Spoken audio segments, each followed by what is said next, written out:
దేవునికి స్తోత్రం. దేవుని సన్నిధిలో ఏమున్నాయో ఈరోజు చూద్దాము. కీర్తన గ్రంథం 16వ అధ్యాయం 11వ వచనం చూసినట్లయితే, దేవుని సన్నిధిలో సంపూర్ణ సంతోషము కలదు, నీ కుడి చేతిలో నిత్యము సుఖములు కలవు. దేవుని నామానికి స్తోత్రాలు. ఆయన సన్నిధిలో సంపూర్ణ సంతోషము కలదు. మరి ఇంకా ఎక్కడ లోకంలో ఎక్కడ చూసినా కూడా సంపూర్ణమైన సంతోషం అయితే మనకు లభించదు, కానీ దేవుని సన్నిధిలో సంపూర్ణమైన సంతోషము కలదు. మరి ఆయన సన్నిధిలో బల సౌందర్యములు ఉన్నవి. మరి బైబిల్లో చూసినట్లయితే ఆయన సన్నిధిలో బల సౌందర్యములు కలవనమాట.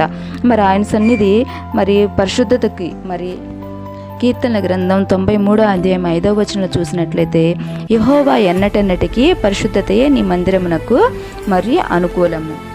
మరి కీర్తన 26:8లో, యెహోవా నీ నివాస మందిరమును, నీ తేజో మహిమ నిలుచు స్థలమును నేను ప్రేమించుచున్నానని వాక్యం సెలవిస్తుంది. ఆయన మందిరంలో తేజో మహిమ